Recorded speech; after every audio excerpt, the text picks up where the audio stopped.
Hi, welcome back to Jamie and Tarot and our journey through the Major Arcana. This week's card is the Devil card. It's card number 15. And most notable in this card is the figure right in the middle. And he's half man, half goat. And there's these two figures down below. And they have these chains wrapped around their neck.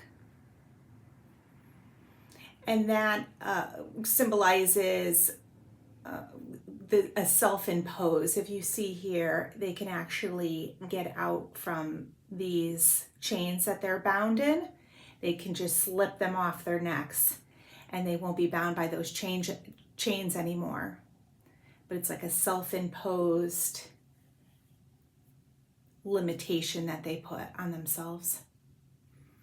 And the overall feeling of this card, it represents addictions, it represents toxic relationships, anything that someone might say, the devil made me do it. If you notice here, the creature is holding a torch in his hand. And that symbolizes like a false light where someone might be following not the light, but a light that was created to lure people in. It could also be a seductive force where you're pulled in by what you think is a great thing and then it turns out not to be. And then also he's up on this pedestal, which just shows his dominance over the two figures. So that's the traditional card. Let's take a look at how some of these other cards are reflected. We'll look first at the Wandering Star Tarot by Kat Pierce.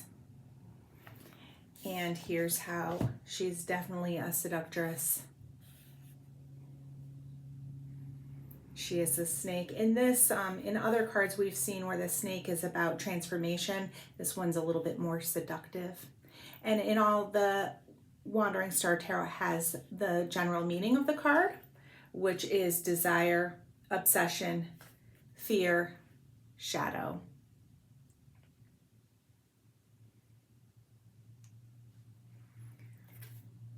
And she's got the mask on to show trying to trick somebody, a false impersonation of who you are or what your motives are. Okay, our next deck we're going to look at is the Dark Mansion Tarot by Tarot Tech. And I love this Devil card. That's how she comes through. She's a woman.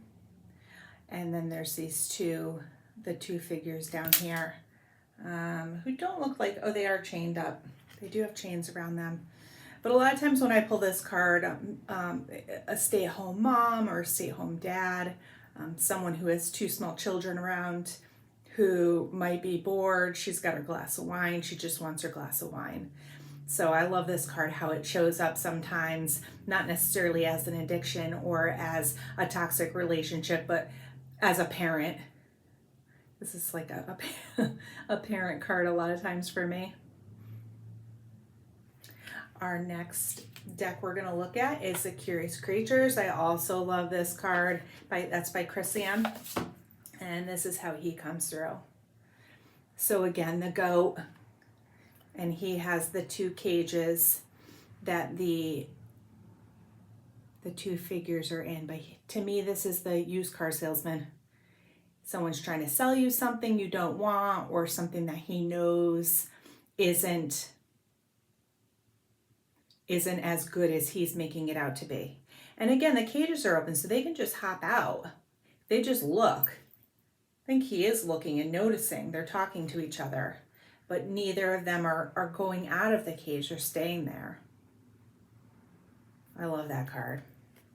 Oh, I also love this card. Our next deck is, again, the Christian, the Lightseers Tarot. And look at this devil. And he says, come with me. Very handsome. And what I like about this too is he has the strings right there. and that person is in pain, but being like a marionette, being puppeteered by a force outside, what they feel is outside their own will, their own judgment, their own decisions. He's a cool card. And finally, another fun deck is the Housewife's Tarot, and that's by Paul Kipple and Jude Buffum. And this is how the Devil card shows up. And for this card, all of the vices there. First, very obvious, the devil food cake, which a dessert, and people feel an addiction or persuasion towards sweets. She also has a cocktail. She has all the vices. She's got a cigarette. She's got some instant coffee, which people have the coffee that they can't give up. And then she just has some other dinners and cute things to go in that card. I'll give you a closer look. I love this card. Isn't that cute? So that's a quick one today. The Devil is very self-explanatory, very straightforward. It's being persuaded to do things that you society feels are not good or holy, or whatever stigma might be on a decision you make, whether it's a self-inflicted, whether it's a society, whether someone else that you choose to be around is creating these decisions or situations, whether it's an actual addiction. That's how the Devil comes through. And let me know what you think of the Devil. Let me know any other cards that might be cute or might be concerning, or just your favorite Devil card. It's one of my favorites just because of the way it comes through in the reading and comes through from the artist that is interpreting the card. So let me know what you think, and I will see you next week when we discuss the Tower. We'll see you then.